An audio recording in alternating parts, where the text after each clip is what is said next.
Hey everyone, Saints fan back again with another video, and today I'm doing something a little bit different. This is going to be somewhat of a guide or tutorial on how to record, edit, and then upload your videos if you do want to become a quote-unquote YouTuber. I always get that question a lot. How do I start? How do I do this? How do I do that? So hopefully in this video, I can answer those questions that you may have. I'll be running through a list of what you'll need to get started and everything that I use so you know if it's good or not. And I'll even go through some of the specifics as to how you edit certain things or how I record certain things. One of the main requests I've actually received over the last few months is to do an updated setup video, and while this isn't going to be a true setup video, you'll at least see what I use. And for those wondering about that updated setup video, once I get my new setup set up, I will definitely do that, so stay tuned for that, hopefully very soon. Here is the list of equipment that you'll need to get started.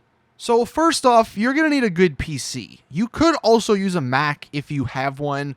I don't have one and I don't use one, so I don't know what the process is like on a Mac.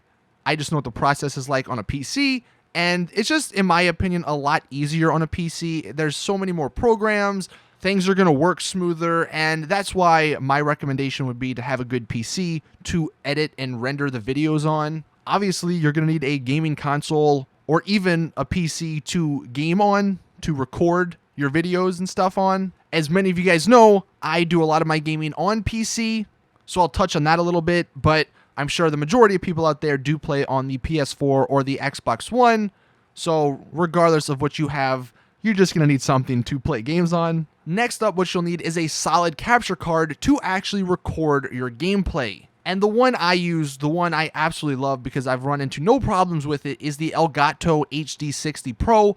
It's going to be different than most of the ones I'm sure people get, because the one I have, the HD60 Pro, actually goes inside of your computer, although it does the exact same thing as the HD60S, which is the one that is like a little square looking thing that plugs into your consoles or PC. And side note, I'm actually doing a giveaway for one on my Twitter, so if you want a chance to win one, then just go follow me on Twitter. I leave a link in the description and in the comment section. But I can say, and look, if you go back to my old live streams on Twitch, I don't even know if they're still there, but if you followed me on Twitch back in the day, you know what I'm talking about. I have had nothing but problems with capture cards until I got the Elgato. Some would lag, some just wouldn't work, the software sucked on others. Like, I've had so many problems, and ever since I got the Elgato, which was about a year ago, everything's been smooth sailing. By the way, for all of the products and equipment that I'll talk about, I'll leave links in the description if you do want to go check them out. But for the capture card part, I would definitely go with an Elgato. Don't be like me, because one thing I will say, just some advice for some people, if you do plan on taking this seriously, what I did, and I would not recommend this, I started out with crappy stuff, and then I just slowly progressed to good quality stuff. And because of that, I spent a lot more money than what I needed to. Over the years, I think I've purchased 4 or 5 different capture cards, where if I just started with an Elgato, then I wouldn't have had to worry about that. The same goes for the mic, same goes for, PC, whatever the case may be. If you do plan on taking this stuff serious, I would recommend getting the best you can, because then you're basically set. You don't have to ever upgrade. After the capture card, you're going to need a quality microphone. The one I use is actually a little bit more advanced, I would say, for most people. The one I use is actually a Rode, or it's called the Rode Procaster. It's an XLR mic, which means you need a mixer to actually use it. And if you have no idea what that means, then don't worry about it, because that's probably just too advanced. The one that many people use is the Blue Yeti USB microphone. That's the one I actually had before the one I'm using now. It's great. The only downside to it is that it picks up a lot of noise. And for me, since I live in the South, in the summer, it's super hot, so I got an AC. And when the AC is on, you can hear it in the microphone. But it's still a fantastic mic for the price. And the other one that many people use that's really easy to set up is the Audio Technica AT2020. I don't know which one's better. If you want, you can go look up reviews on each one. But the last two are probably the easiest and cheapest, good quality mics to use. And then obviously the first one is the one I use, but that's if you're getting into more advanced setups. An optional piece of equipment would be a webcam if you do want to have a face cam in your videos. The one I have is the Logitech HD Pro C920. That's the one many people use. I think there's actually a second generation version of it, but that one that I just mentioned you can get for like $60 on Amazon. So if you do want a webcam, that's probably one of the better ones to get. And then the final thing you'll need is some editing software. And there are a few to choose from. I know on Mac there's Final Cut. There is Sony Vegas, that's the one I use. Another popular one is Adobe Premiere. If you want, you can look into each different one, but for the sake of this video, I'll be going over Sony Vegas. Okay, so once you have all of the equipment that I just went over, and once you have your Elgato plugged into your console or even your PC, and you have the gameplay showing up, and you configure the settings to record to wherever you want. I'm recording on my hard drive that has 1,000 gigabytes. The way to record and the way to get your commentary and all that together, it couldn't be any simpler. You literally just hit the record button and it records. And then the cool part about Elgato, especially for live commentary, because the one problem, or not problem, but the one issue that you will run into if you're recording gameplay and audio in separate programs, when you do go ahead and edit them, it's going to be difficult to sync them up together, because you're just not going to know when you said this or when you said that. So the cool part about the Elgato game capture software here is that there's the live commentary feature built in. So after you hit record, if you want to record your voice, you just hit commentary, and now my mic is getting picked up, and this will all be put into one file, and it will all be synced up really nicely. So for editing purposes, this is like a solid tool to use, because everything is nice and in one file. You don't have to grab different files from other places on your hard drive. It's all in one place, and you can easily bring it into your editing software. Now I'm going to go ahead and stop the commentary part.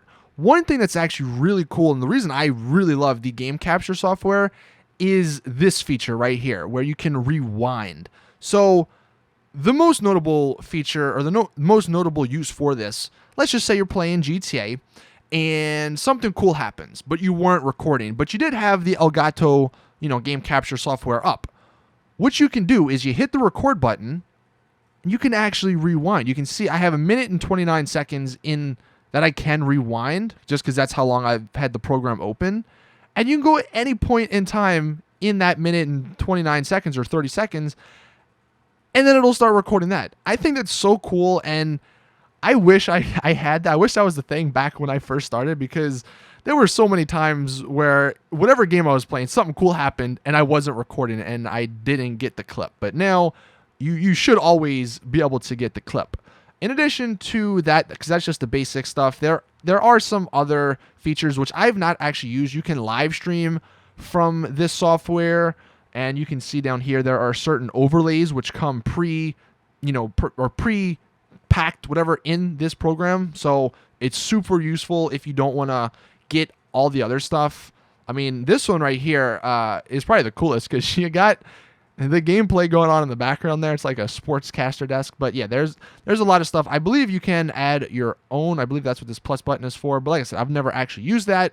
But again, it's all in one program, which if you're just starting out, I think that's the best way to go, because you won't get confused by other programs, and it's just so much easier that way. Now moving on to the third step of this process, once you have your video recorded or your gameplay recorded, to edit it, I'm going to be using, like I said at the beginning, Sony Vegas. I actually have Sony Vegas Pro 14. If you decide to use another editing software, then obviously you can skip this part. But if you use Sony Vegas, then all you have to do is, I'm just going to drag the video in. You'll see it might say this. I just hit no, because I'd rather me do the settings or input the settings that I want instead of it auto putting settings in.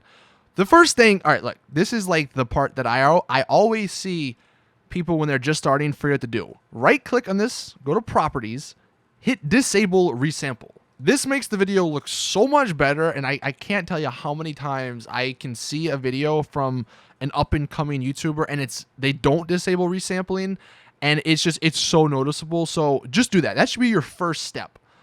As for settings, if you want, these are the ones I have. Actually, no, well, sometimes I'll do my videos in 60 frames, sometimes I won't. I guess if you're on console, you're mainly going to be in 30 frames, so you can just do 30 frames, 1920 by 1080, all this other stuff. I mean, you could look up the best settings, because I'm sure the ones I have could be tweaked a little bit more, but these are just the ones I use. We're going to go ahead and click apply, okay. And now to edit, I mean, it's really simple. You guys know I have my intro, so I'm going to go ahead and drag that in. You know, if I wanted to put some music, I'd obviously put some music in. I'm not going to like fully edit a video here. I mean, you obviously can come up with your own editing stuff. I'm not going to put my outro in. The one thing that I really like in Sony Vegas is if I go ahead and just split this clip. Let's just say these are two totally separate clips, right? And you want them to sort of just blend together nicely, going from one clip to the other. So if I play this, you can see, you'll notice the cut, right? One thing that's cool, if you just drag this through, you'll see now there's a little animation. And I really like that about Sony Vegas. I'm pretty sure you can do that in every other editing software, but it's just super simple to do in Sony Vegas. Another cool thing you can do if you want, I'm going to go ahead and drag in. This is just going to be something we're going to place on top of this. So we're going to right click, like just in this area. We're going to go to insert video track. It'll add another one on top. We can go ahead and put this on top. And then now you'll see it's overlaid. And if we want to move that, all we have to do is click on this button right here, if you can see it, and move this up. Boom. Now, you know, if you have your logo, like your YouTube channel logo, if you have anything you want to add on top of your video, then that's how you do it. It's really easy to do. So once you have all that set, right, what we're going to do is render this video. So go to File, go to Render As. Now, the one I use, the template I use is MP4. So you're going to want to come down to Main Concept, AVC, AAC.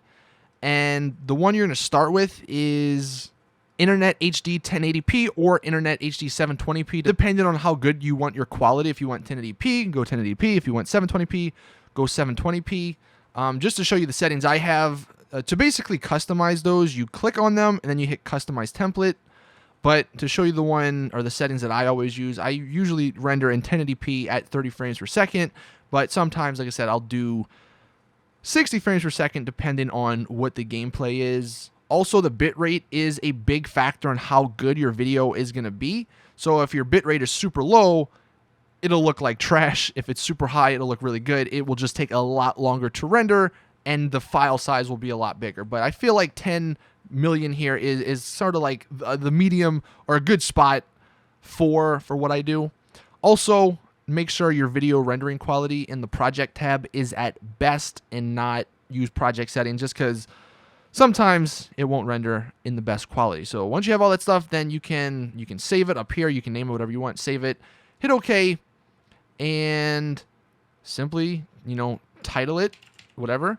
Make sure it's going to the right folder, and then boom, hit render. Actually, I completely forgot. What you want to do is make sure you're rendering the part that you want just by clicking and then dragging, and then you hit render and then go through the whole process, render, boom, it'll render.